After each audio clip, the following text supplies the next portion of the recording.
Assalamualaikum warahmatullahi wabarakatuh. Astaghfirullahaladzim, astaghfirullahaladzim, astaghfirullah. Astaghfirullahaladzim, astaghfirullahaladzim, astaghfirullahaladzim, astaghfirullah.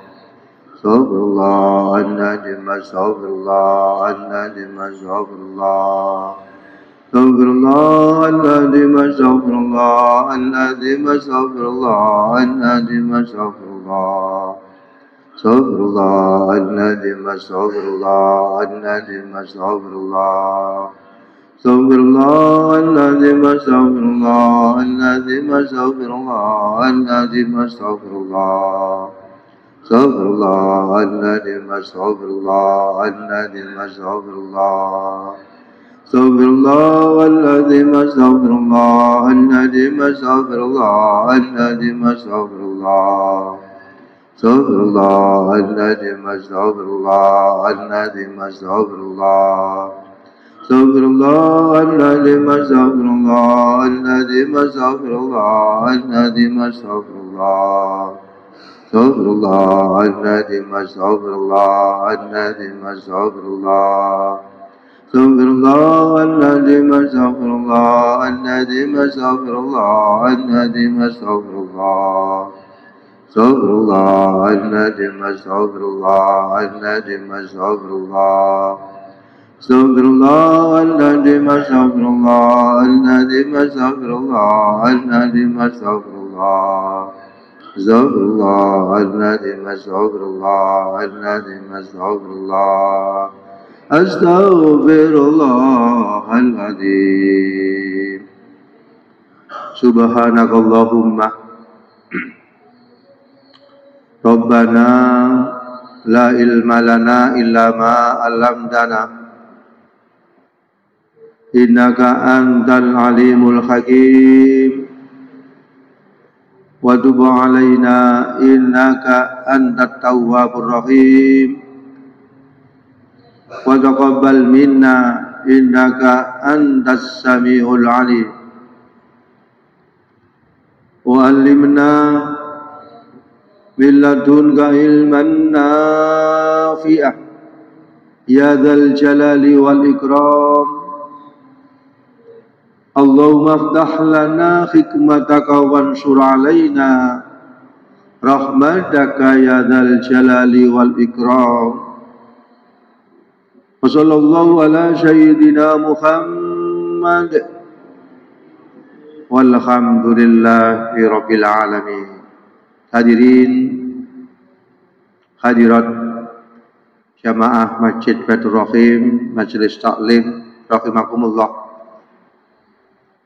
Sebelum kita lanjutkan keterangan dari kitab Nashaikhud Diniyah, terlebih dahulu marilah kita memanjatkan rasa syukur kehadirat Allah Subhanahu wa taala, yang mana kita pada detik ini, pada saat ini masih dikaruniai Allah kesehatan zahir lan batin, sehingga kita bisa hadir di sini majelis. Mudah-mudahan kita mendapatkan ilmu yang bermanfaat. Amin, Allahumma amin. Sebelum kita lanjutkan, kemarin kita membahas tentang di mana ketika seseorang itu di dalam hatinya ada nilai-nilai kesombongan, kemudian tidak mau berkumpul dengan orang-orang yang lemah, dengan orang-orang yang diuji oleh Allah, maka orang yang seperti ini mendapatkan murkah dari Allah dan halang untuk mendapatkan rahmat dari Allah Subhanahu wa Ta'ala. Untuk itu sebelum kita melanjutkan, kemarin ada pertanyaan yang belum saya jawab dari Pak Amirin. Coba diulang pertanyaan kemarin apa? Ingat-ingat? Ingat, masa gak ingat? Kemarin kan mau selesai, ya toh, Pak Amirin bertanya, belum saya jawab waktunya, ya toh, tidak, gak nyampe. Ingat-ingat? Lupa ya? Lupa. Coba Pak Ikhwan dulu, coba sambil diingat-ingat. Pak Ikhwan dulu coba bertanya kemarin apa itu. Atau sekarang ada pertanyaan yang ada kaitannya dengan keterangan yang sudah kita bahas dalam kesempatan ini. Monggo. Masih ingat? Belum?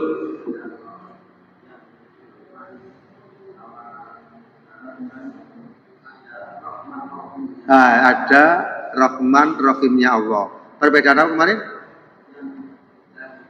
Ya.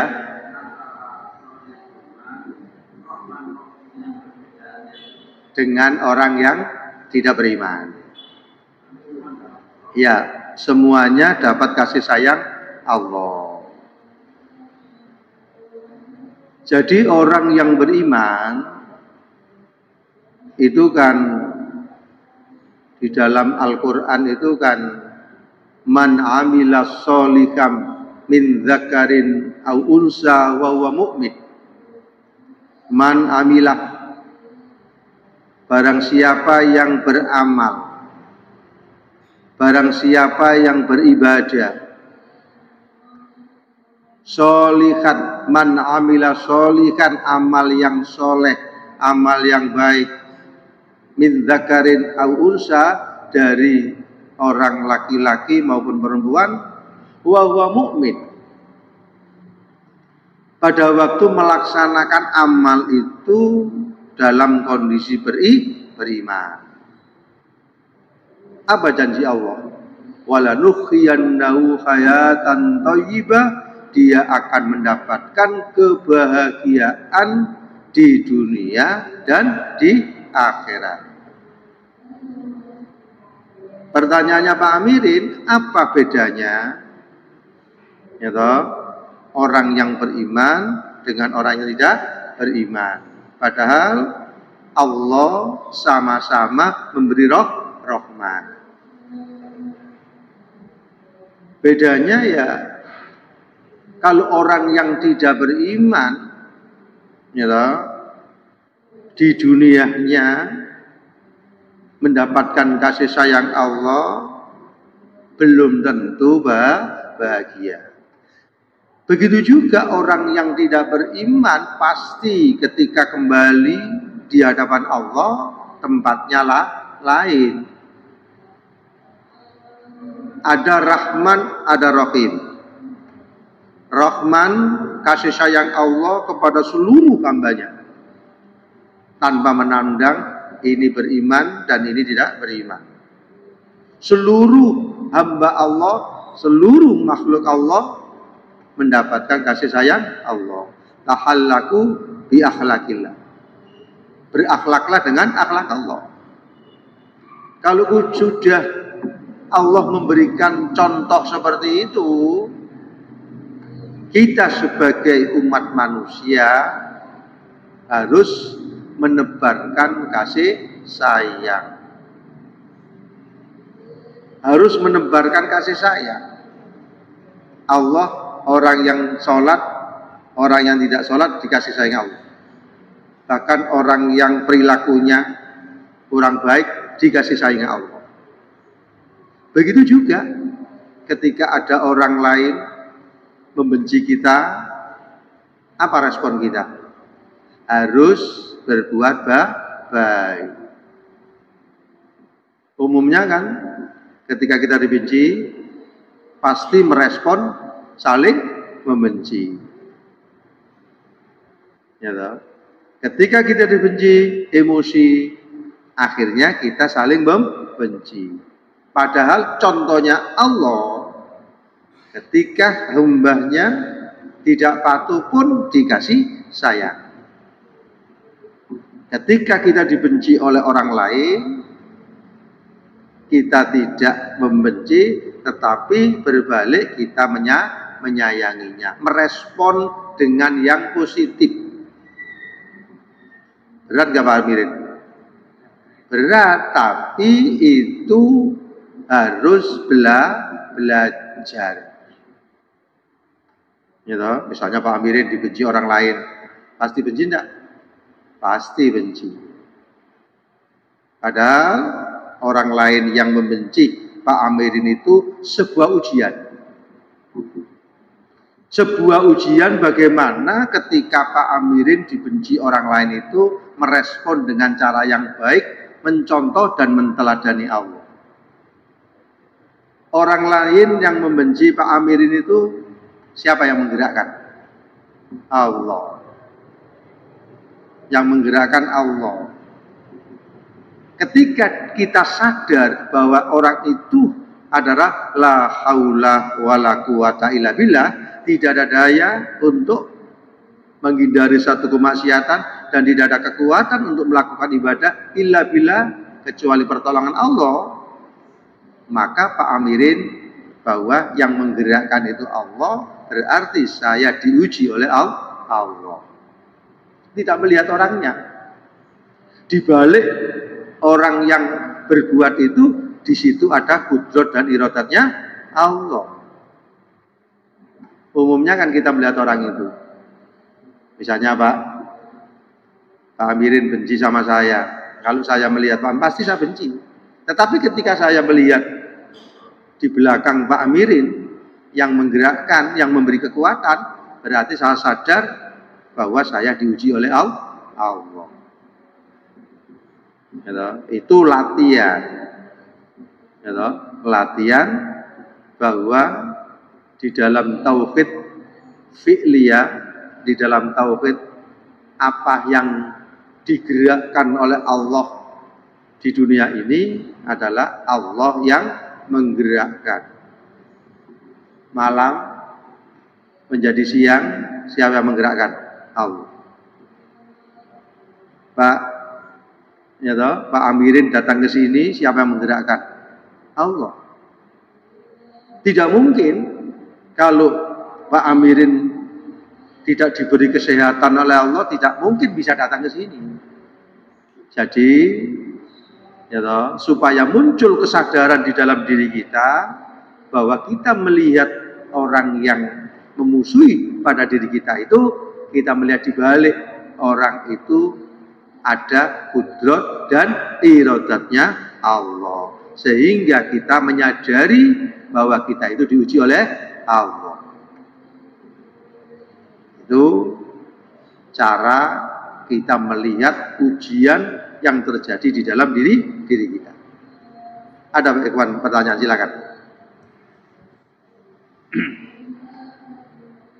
Ya, oh.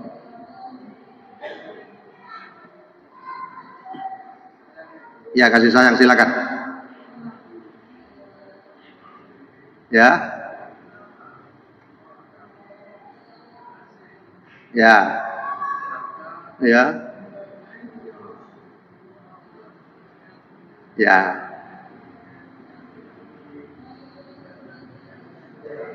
Ya. Ya, oke. Ya, monggo.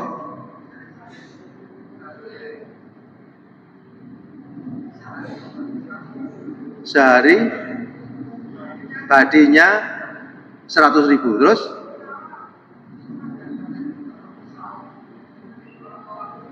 ya, ya, ya.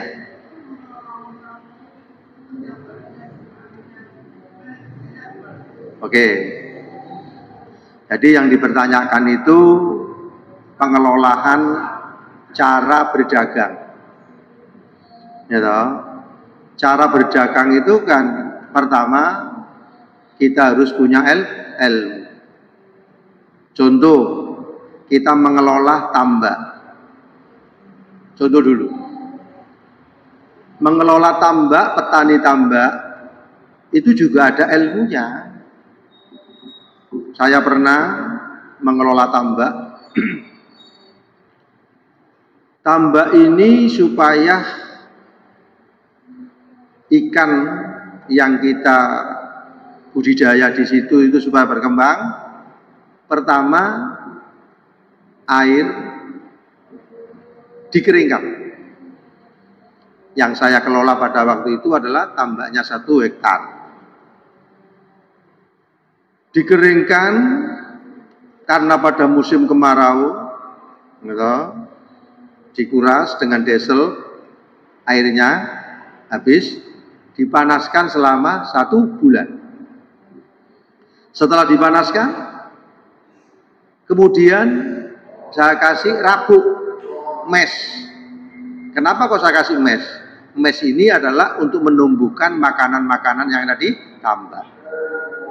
Setelah itu saya kasih obat untuk penyakit-penyakit yang ada di tambak itu. Setelah air masuk 1-2 minggu berikutnya, saya masukkan udang fanami. Apa yang terjadi? 3 bulan udang fanami yang di situ 1 kilonya itu jumlahnya kurang lebih 45 bahkan 50. Berhasil. Itu ada ilmunya. Tapi tambak yang lain tidak dikelola seperti itu secara tradisional, udangnya sulit untuk berkembang, kemudian banyak yang mati karena tidak ada tadi. Nah, itu ilmu. Begitu juga orang berdagang. Orang berdagang itu juga harus punya ilmu. Ilmunya apa? Ilmunya zahir dan ilmunya batin. Ilmunya zahir, pertama place, tempat. Tempatnya itu strategis tidak? Kemudian produknya itu kualitasnya gimana? Kemudian yang nomor 3 adalah harga. Harganya itu sesuai dengan pasaran atau kita mengambil sedikit saja, yang penting rutinitas. Gitu. Kemudian yang 3, kita menawarkan itu sesuai dengan kenyataan. Kemudian yang nomor 3, usaha batin berdoa. Biasanya orang yang berdagang itu, yang penting saya itu harus mengambil, katakanlah 1 produk itu labanya terlalu banyak, sehingga ketika ada pembeli, gitu, dia merasa kecewa, loh kok mahal di sini. Akhirnya dia lari. Orang-orang yang sukses mengambil sedikit, gitu, dari penjualan produk tadi, tapi rutin terus. Orang yang membeli pertama itu memberi informasi, di sana loh warungnya murah, di sana loh tokonya murah, sehingga secara tidak satu mendatangkan orang-orang untuk membeli. Jadi ilmunya double, ilmunya zahir seperti itu, ilmunya batin adalah pendekatan diri kepada Allah. Oke, itu artinya semuanya itu adalah dari Allah. Tapi semangat untuk melakukan usaha itu ada ilmunya, ilmu zahir dan ilmu batin. Meskipun di dalam Al-Quran itu wama min kulli dzabbatin illa 'alallahi rizquha, Allah yang memberi rezeki. Tetapi manusia harus berikhtiar. Ikhtiarnya optimal, ikhtiar adalah wajib. Sukses dan tidaknya bukan kewenangan kita, tapi kewenangan Allah. Misalnya Pak Ikhwan, jualan adalah usaha wajib. Tetapi hasil dan tidaknya itu adalah kewenangan Allah. Meskipun kewenangan Allah, kita harus menyiapkan manajemennya, manajemen penjualan sekaligus manajemen spiritual. Pendekatan kepada Allah itu optimal, pendekatan kepada pelanggannya juga optimal. Kemudian mudawamah, rutin, terus menerus. Ketika ada orang membeli langsung disapa. Kemudian yang datang didahulukan. Yang datang pertama kali itu yang direspon. Yang datang berikutnya itu adalah yang sesuai dengan antriannya. Nah, itu antara lain dalam rangka untuk supaya kita berdagang itu sukses. Nah, ada apa toh? Ada pertanyaan? Ya, dagang ya, gimana?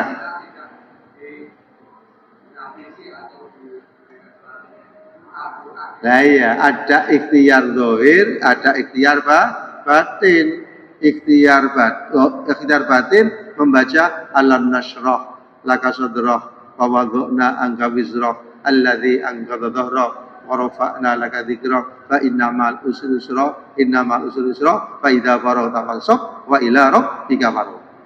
Setiap sholat dibaca 7 kali. Setiap sholat dibaca 7 kali. Atau ketika mau tidur sholat hajat kemudian alam nasrah dibaca 31 kali. Dengan barokah itu ya toh, Allah akan memberikan keberkahan. Pernah Pak Amirin baca alam nasrah?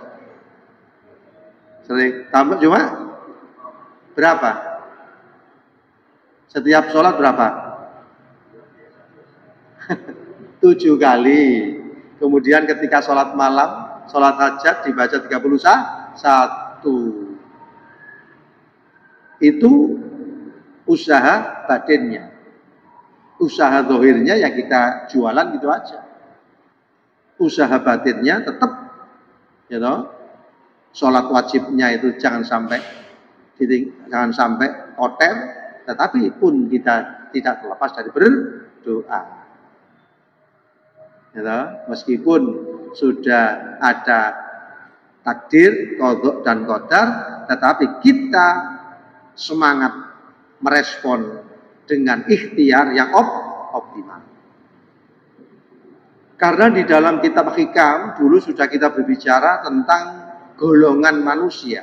Ada yang tajrid, ada yang asbab. Ya toh, tajrid asbab adalah ikhtiar. Tajrid adalah mengabdi, ya toh, mendekatkan diri kepada Allah secara optimal. Lain-lain ya Allah yang mencukupi. Itu yang meletakkan Allah, bukan diri kita. Allah sendiri yang memberikan makom itu. Ya toh, kita tidak bisa meminta, wah saya minta makom tajrid, wah saya minta makom kasab, nggak bisa. Allah sendiri yang memberikan kedudukan itu. Ya toh, ada makom asbab, ada makom tajrid. Makom asbab, sebab akibat. Kalau Pak Ikhwan kepingin ya toh, punya finansial harus ikhtiar. Kalau makom tajrid optimal mengabdi kepada Allah, ya toh, kebutuhannya dicukupi oleh Allah. Itu Allah sendiri yang memberi dari makom-makom seperti itu. Oke. Ada lagi Pak Mirin? Pertanyaan? Monggo. Hati ya, gimana hati?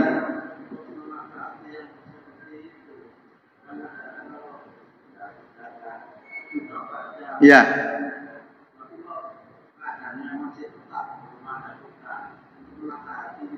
Ud'uni astajib lakum. Di situ ada sebuah ujian dan tidak boleh suudzon, tetapi harus husnudzon. Menata hatinya, evaluasi diri. Pasti diri kita yang itu apa? Yang kurang optimal. Apa yang terjadi, apa yang diberikan kepada manusia itu baik. Semuanya baik. Nah, untuk menata hati kita itu husnudzon. Kita masih tetap berdoa. Kenapa kok tetap berdoa? Menunjukkan kita ini hamba Allah yang lemah. Ud'uni astajib lakum. Mintalah kepadaku, pasti akan aku kabulkan. Tetapi saya minta kok gak diberi-beri. Saya kok seperti ini terus. Nah itu bukan ridho, bukan menerima, tetapi ada menggerutu. Nah itu yang tidak boleh. Jadi intinya ikhtiar kita ini adalah harus optimal. banyak dan hasil yang tidak banyak, itu kewenangan Allah. Sehingga kita menyadari ketika kita belum berhasil, mungkin Allah belum memberikan diri kita. Saya tetap husnudzon kepada Allah. Nah, ketika berhasil, alhamdulillah. Ketika belum berhasil, gitu, juga menyadari bahwa ini adalah ketentuan Allah. Sehingga hatinya tetap kembali kepada Allah. Itu namanya ridho. Kemarin kan kita berbicara, surganya dunia adalah birridho wal yakin. Orang yang berbahagia itu belum tentu kebahagiaannya itu finansialnya. Tetapi kebahagiaan menurut orang yang sufi itu adalah ridho dan yakin. Apa ridho itu? Apa ridho waktu? Menerima apapun pemberian dan keputusan yang diberikan oleh Allah kepada diri kita. Kita terima. Kita bersyukur. Kita berterima kasih. Ini sudah ditentukan oleh Allah. Kalau kita sudah berterima kasih, kita sudah menerimanya dan kita mensyukurinya, apa janji Allah? Lazidannakum. Ya toh? Ditambahi oleh Allah. Diluaskan hatinya, cara pandangnya.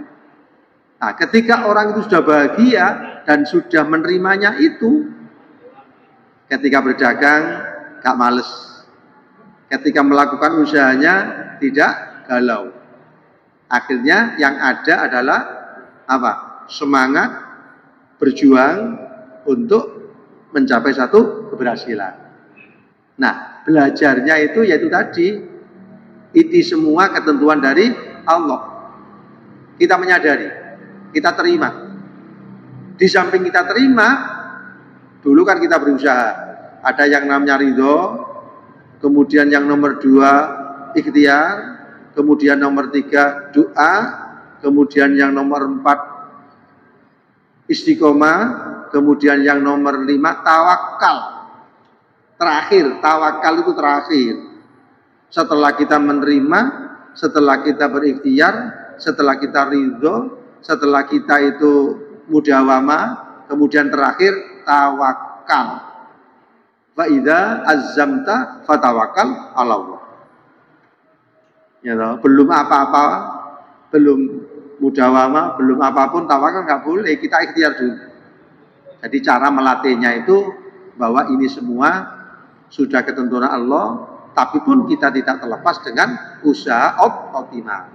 Kita terima dan kita yakin satu saat pasti kita akan diberi keberkahan oleh Allah. Jadi ridho wal yakin. Ridho itu menerima, yakin itu keyakinan yang ada di dalam diri kita bahwa itu semua sudah ditentukan Allah dan nanti pada satu saat akan diberkahi oleh Allah. Ya toh, latihan berat tapi latihan. Ya toh, melatih. Nah, itu adalah perjuangan. Ya toh, perjuangan. Tapi tidak mudah, tapi sedikit demi sedikit kita latihan terus-menerus apapun yang kita lakukan itu sehingga akan diberkahi oleh Allah Subhanahu wa taala. Ada lagi, Pak? Pak, ini apa? Sudah. Ada apa toh? Sudah.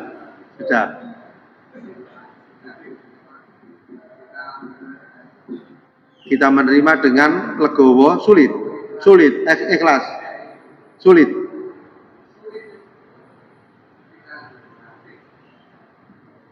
Jangan melihat problemnya itu, tapi kita melihat di balik yang memunculkan problem itu siapa? Allah. Ya, Pak tahu datang ke sini siapa yang menggerakkan? Allah. Ya, berarti setelah kita Selesai sholat isya, apa yang kita ucapkan? Alhamdulillah. Kita memuji kepada Allah. Itu. Nah, berlatih terus. Ada? Sudah cukup. Oke. Jadi bahasan kita ini adalah apa? Tadi kita berbicara tentang takabur. Ya toh? Orang yang sombong adalah di dalam keterangan kemarin itu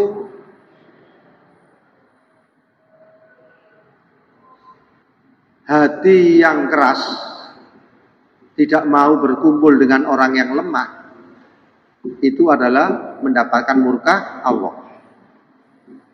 Kemudian dilanjutkan dengan hadis waqad qala alaihissalam la yadkhulul jannata man fil qalbi misqalu habbatin min khardalin min kibrin. Tidak akan masuk surga orang yang ada di dalam hatinya itu ada kesombongan. Ada kesombongan seberat biji sawi. Ada nilai kesombongan di dalam diri kita sebesar darah. Itu tidak akan masuk surga. Sombong, takabur bisa terjadi berbagai macam hal. Mengapa iblis sombong? Pak Mirin, mengapa iblis itu kok sombong? Merasa lebih baik. Ana khairum minhu khalaqtani min nar wa khalaqtahu min tin. Ketika iblis itu diperintah oleh Allah, wa idza qala, ya toh, isjudu li Adam fasajadu illa iblis aba wastakbara wa kana minal kafirin. Iblis tidak mau sujud pada Adam. Mengapa? Iblis mengatakan ana khairum minhu khalaqtani min nar wa khalaqtahu min tin. Saya lebih baik daripada Adam. Saya diciptakan dari api, Adam diciptakan dari tanah. Itu sombong. Sombong itu bisa terjadi karena berbagai macam hal. Punya ilmu, sombong. Punya finansial, bisa sombong. Punya kekuatan, bisa sombong. Ya toh? Dan lain sebagainya, dan lain sebagainya. Padahal manusia itu la haula wala quwata illa billahil aliyil azim. Kita bisa datang ke masjid karena Allah. Kita bisa berdiri karena Allah. Kita bisa duduk karena Allah. Kita bisa melihat karena Allah. Kita bisa mendengar karena Allah. Semuanya karena Allah. Sehingga tidak ada yang kita andalkan. Kita merasa bahwa di diri kita al-insan dhaif, manusia lemah. Sedikit ya toh, diberi kelebihan oleh Allah, itu dari Allah semua. Contohnya iblis tadi mengandalkan dirinya. Ya toh. Begitu juga apa? Yang namanya siapa dulu yang diuji oleh Allah? Harta Qarun. Dia merasa hartanya itu dari usahanya sendiri. Padahal tidak demikian. Itu adalah pertolongan dari Allah. Nah, jadi sifat takabur bisa menghancurkan apa yang ada di dalam diri kita. Makanya di dalam hadis Nabi besar Muhammad sallallahu alaihi wasallam, salah satu muhlikatun, ada 3 yang menjadikan apa? Yang menjadikan muhlikatun. Apa itu? Yang pertama, sukhum muta. Apa sukhum muta itu? Sukhum muta itu adalah bakhil yang ditaati. Yang nomor 2 al-hawa muttabaun, nafsu yang dituruti. Yang nomor 3 wa ijabu mar'il nafsi, ujub kepada dirinya sendiri. Kalau takabur itu bisa dilihat mulai dari ucapannya, mulai dari perbuatannya, mulai dari kata-katanya, itu bisa dilihat.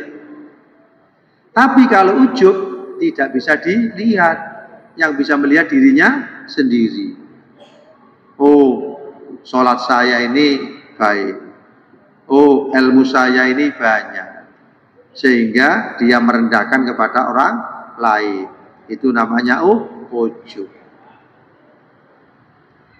Begitu juga di dalam hadis yang lain, salah satu, ya toh, darajatun. Ada 3 hal yang mengangkat derajat manusia di dunia ini. Apa itu? Memberi makan kepada orang yang membutuhkan. Ya toh? Kemudian yang nomor 2, ifsus salam, ifsa'us salam, absus salam, menebarkan salam. Ketemu teman, assalamualaikum. Nilai daripada salam itu bahwa orang lain itu selamat dari lisan kita, orang lain selamat dari pandangan kita, orang lain selamat dari pikiran kita, orang lain selamat dari tangan kita. Menebarkan kedamaian, menebarkan kasih sayang, dan lain sebagainya. Kemudian yang nomor 3 yang mengangkat derajat manusia di sisi Allah, nomor 3, wasallu bil laili wan nasu niyam. Apa itu? Salat malam sepertiga malam ketika manusia sedang tidur. Demikianlah, mudah-mudahan menjadi ilmu yang bermanfaat. Allahumma sholli wa sallim wa barik ala sayyidina Muhammad walhamdulillahil alamin. Allahumma rzuqna ilman nafi'ah, Allahumma rzuqna ilman nafi'ah rahmatan lil alamin. Rabbana atina fid dunya hasanah wa fil akhirati hasanah walhamdulillahil alamin. Assalamualaikum warahmatullahi wabarakatuh.